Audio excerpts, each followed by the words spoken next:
ሰላም ጤና ይስጥልን በመላው የዓለም ክፍል እንዲሁም በሀገር ቤቱ ናችሁ ዝግጅታችንን የምትከታተሉ ክቡራትና ክቡራን የኢትዮስ ሚዲያ ቤተሰቦች እንደምን ቆያችሁ እነሆ ከተለያዩ ታማኝ መረጃ ምንጮች የደረሱንን አዳዲስ መረጃዎች ይዘን ቀርበናል ብዙዎቻችሁ ለኢትዮስ ሚዲያ አዲስ እንደሆናችሁ እንረዳለን ስለዚህ ቻናላችንን ሰብስክራይብ ቪዲዮውንም ላይክ እና ሼር በማድረግ ተወዳጁን ሐቀኛና ትኩስ መረጃዎችን በየቀኑ ወደ እናንተ እናቀርባለን በቀጥታ ወደ መረጃዎቹ አለፍን እስከ መጨረሻው ተከታተሉን የኤርትራ ጥምር ጦር አዲግራት ገብቷል ጌታቸው ረዳ ደግሞ ወደ አዲስ አበባ ሸሽቷል ብልጽግና በግራ በቀኝ በፊት በኋላ የተከበበ ይመስላል አቶ ጌታቸው ረዳና አብዛኛው ካቢኔያቸው ወደ አዲስ አበባ ሲሸሹ ህወሓት መቀሌን ተቆጣጥሯል አቶ ጌታቸው ረዳ በትግራይ እያሽቆለቆለ የመጣውን ሁኔታ መቀልበስ በሚቻልበት ሁኔታ ዙሪያ ከኢትዮጵያ ከአሜሪካ ከብሪታንያ ከጣሊያን ፈረንሳይ ጀርመን እና አውሮፓ ህብረት አምባሳደሮች ጋር ተወያይቻለሁ ሲሉ በትዊተር ገጻቸው አሳውቀዋል አቶ ጌታቸው በዚህ ሰዓት አዲስ አበባ ሸራተን አዲስ ሆነው መግለጫም እየሰጡ ይገኛሉ አቶ ጌታቸው ይህንን ከማሳወቃቸው በፊት መቀሌን ለቀው ወደ አዲስ አበባ መሸሻቸውና በርሳቸው የጊዜያዊ አስተዳደር ስር ያሉ ካቢኔዎችንም ወደ አዲስ አበባ መምጣታቸው ቀደም ብሎ ተገልጾ ነበር ስልጣናቸውን የተነጠቁት አቶ ጌታቸው የፌደራል መንግስቱ በትግራይ ጉዳይ ጣልቃ ይግባ እርምጃም ይውሰድ ሲሉ ተሰምተዋል ይህ ንግግራቸውም በበርካታ የትግራይ ተወላጆች ዘንድ ቁጣን ቀስቅሷል ያብይ ጦር ትግራይ ላይ ሲዘምትና ጦርነት ሲያውጅ የሚያልቀው የትግራይ ህዝብና ወጣት መሆኑን ያወቁ ስልጣናቸውን ስላጡ ብቻ ይህንን ማለታቸው ተገቢ አልነበረም ተብሏል በሌላ በኩል ደግሞ ህወሓት በትግራይ ያሉ ወረዳና ዞኖችን የተቆጣጠረ ሲሆን በዛሬው ዕለት መቀሌን መቆጣጠር ጀምሯል ከፍተኛ ቁጥር ያለው ጦርም በመቀሌ ዙሪያና በከተማዋ ውስጥ የሰፈረ ሲሆን ትግራይ ቴሌቪዥን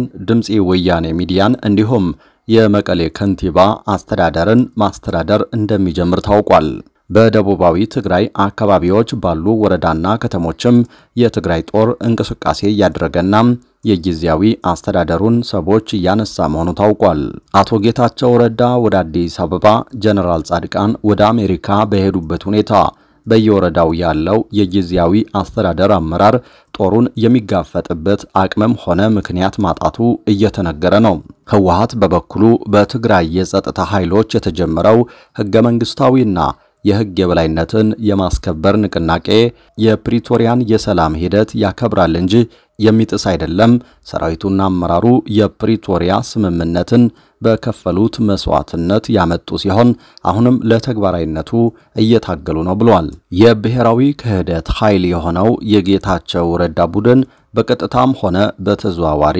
በትግራይ ላይ ሶስተኛ ወገን ጣልቃ እንዲገባ ያቀረበው ጥሪ ግልጽ ብሔራዊ ክህደትና የፕሪቶሪያን ስምምነት አደጋ ላይ የሚጥል በመሆኑ በፍጹም ተቀባይነት የለውም ሲል ህወሓት ገልጿል ይህ ሁሉ ሲሆን በብልጽግናው መንደር በተከፋይ አክቲቪስቶቹ ከሚደረገው የጦርነት ቅስቀሳና ዘመቻ ባለፈ ምንም የተሰጠ ምላሽ የለም አቶ ጌታቸው ሸሽተው አዲስ አበባ ሲገቡ ህወሓት መልሶ ትግራይን የራሱ አድርጓል ለገሰት ሁሉም ሆነ አብይ አህመድ ግን ያሉት ነገር የለም በሌላ መረጃችን ሞቶ የተገኘው የመከላከያው ጀነራል መኮንን ጉዳይ እያነጋገረ ነው በምዕራብ እዝ ስር የ67ኛ ክፍለ ጦር አዛዥ ህይወቱ አልፎ ተገኝቷል ጀነራል መኮንን ገመቹ ዲባባ ባረፈበት ሆቴል ህይወቱ አልፎ መገኘቱ ተሰምቷል በምዕራብ እዝ ስር የ67ኛ ክፍለ ጦር አዛዡ ጀነራል መኮንን ገመቹ ዲባባ የምስራቅ ወለጋ ዞን ዋና መቀመጫ በሆነችው ነቀምቴ ከተማ ባረፈበት ሆቴል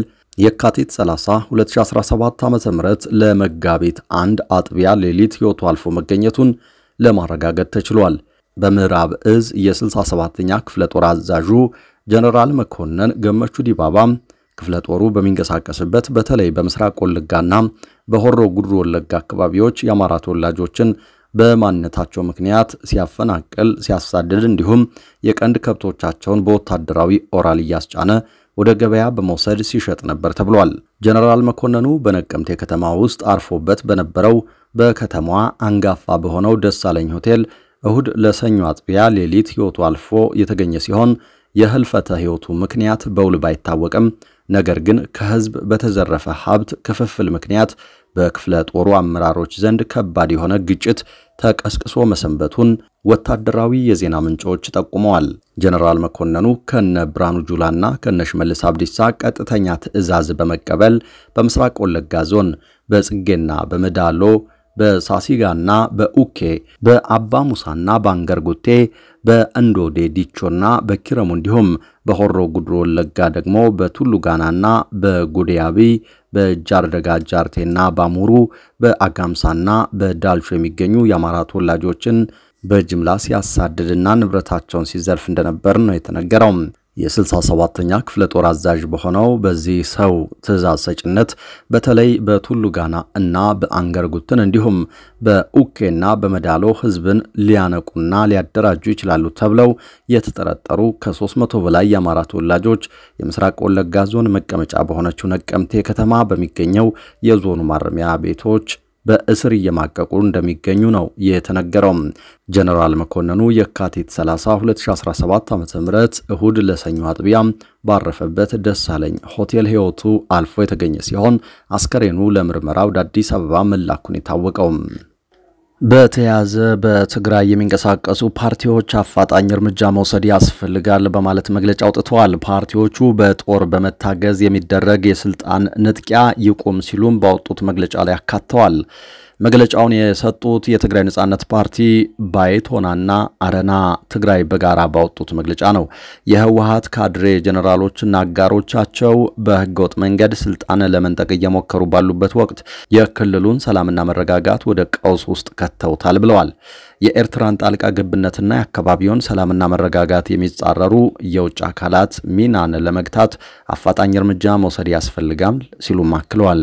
ፓርቲዎቹ በመግለጫቸው ህገወጥ የመፈንቅለ መንግስት ሙከራ መንግስታዊ መዋቅር ከታች እስከ ላይ በማፍረስ ክልሉ ወደ ከፍተኛ አለመረጋጋት ገብቷል ያሉ ሲሆን ይህ በግዴለሽነት እየተፈጸመ ያለ የስልጣን ወረራ የተናጠል ተግባር ሳይሆን ከኤርትራ መንግስት ጋር በመቀናጀት የተደረገ ነው ሲሉም አክለዋል። በዚህም መሰረት ዓለም አቀፍ አካላትና ሁሉም የፕሪቶሪያ ስምምነት ተዋናዮች በአስቸኳይ ጣልቃ እንዲገቡ እንጠይቃለን ያሉ ሲሆን ፓርቲዎቹ በተጨማሪም ትርምስን ለመከላከልና አስከፊ ክልላዊ ቀውስን ለማስቀረት ሲባል የህግ በላይነት መከበር አለበት፣ ጣልቃ ግቡልን ሲሉ ጠይቀዋል። በትግራይ ጉዳይ ላይ አስተያየታቸውን የሰጡ ፖለቲከኞች ሁለት ሐሳቦችን አንስተዋል። አንደኛው ሐሳብ አብይ አሁን ላይ ከትግራይ ጋር ጦርነት መጀመር እንደማያዋጣውና ውድቀቱን እንደሚያፋጥን ተረድቶ ከነደብረጽዮን ቡድን ጋር ድርድር ሊያደርግ ይችላል የሚለው ነው። ለዚህም ምክንያቱ ጦራቸው በፋኖ ተገዝግዞ አቅሙ ስለተዳከመና ኤርትራም አሰፍስፋ እየጠበቀች በመሆኑ ነው ይላሉ። ሌላኛው አስተያየት ደግሞ አብይ በእብሪትና በነጌታቸው ግፊት ጦርነት ሊጀምሩ ይችላሉ፣ ለዚህም አድብተው እየሰሩ ሊሆን ይችላል የሚል ትንበያ አለ። ሆኖም አብይ በሁለቱ ምክንያቶች ዝምታን መምረጣቸውን አስተያየት ሰጪዎች ያነሳሉ። በሌላ በኩል ደግሞ በአፋር መስመር አሁንም ወደ ትግራይ አቅራቢያ ታንክና ሌሎች መካናይዝድ መሳሪያዎችም እየተጠጉ ነው። ይህም አብይ የጌታቸውን ጥሪ ተቀብሎና በነጌታቸው ስሌት ህወሓት የትግራይን ህዝብ ድጋፍ አጥቷል በሚል ስሌት የጦርነቱ ሐሳብ ላይ ሊያዘነብል እንደሚችል ማሳያ ነው የተባለው። ይህ በእንዲህ እንዳለ ከደቂቃዎች በፊት አቶ ጌታቸው ረዳ ለምንድነው ከትግራይ የምሸሸው እመለሳለሁ በማለት መናገራቸው ተሰምቷል። በትግራይ በህወሓት አመራሮች መካከል ለወራት የቆየው አለመግባባት ተባብሶ አንደኛው ወገን በታጠቁ ኃይሎች በመታገዝ የአስተዳደር ተቋማትን እየተቆጣጠረ ይገኛል። የክልሉ ጊዜያዊ አስተዳደር ፕሬዝዳንት አቶ ጌታቸው ረዳ የህወሓት ሊቀመንበር ደብረጽዮን ገብረ ሚካኤል የሚመሩት ቡድን እየወሰደ ያለውን እርምጃ እብደት በማለት ድርጊቱ ክልሉን ወደ አደገኛ ሁኔታ ሊወስዶ ይችላል ሲሉ ያስጠነቀቁ ነው። አቶ ጌታቸው እንዲህ ሲሉ ተናግረዋል። የመንግስት ማህተም መንጠቅ ማለት ስልጣን መያዝ ማለት አይደለም፣ ነገር ግን መሬት ላይ ያለውን እውነታ በማዘባረቅ ከፌደራል መንግስት ጋር ያለውን ግንኙነት መጠምዘዝ ነው ዓላማው። አንድ የህወሓት አንጃ ከፌደራል መንግስት ጋር መደራደር ከጀመረ የፕሬዝዳንትነት ቦታውን ይይዛል የሚል አስተሳሰብ አለ። አብዛኛው የወታደሩ ክፍል የትግራይ የግዛት አንድነት መጠበቅ አለበት ብሎ ነው የሚያምነው። የፕሪቶሪያ ስምምነት ሙሉ በሙሉ እንዲፈጸም ይሻል። አንዳንድ ቦታዎች ሰው በተሰበሰበበት ጥይት ተተኩሷል። ይህ የሆነው አንዳንድ እብድ ሰዎች የመንግስት ማህተም ለመንጠቅና ስልጣን ለመያዝ ካላቸው ጥም የተነሳ ነው። ዓላማው ከተማ መቆጣጠር ሳይሆን በአንዳንድ ከተሞች ግርግር መፍጠር ነው ሲሉም አክለዋል። ጌታቸው ረዳ ከትግራይ ለምን ወጡ ተብለው ሲጠየቁ ከጠቅላይ ሚኒስትሩ ስልክ ተደውሎልኝ ነው የመጣሁት። ጠቅላይ ሚኒስትሩ መሬት ላይ ያለውን ነገር እንዳብራራላቸው ነው የጠሩኝ። ይህን ጉዳይ ከጠቅላይ ሚኒስትሩ ብቻ ሳይሆን ከአንዳንድ ምዕራባውያን ዲፕሎማቶች ጋር እየተወያየሁበት ነው ያለሁት።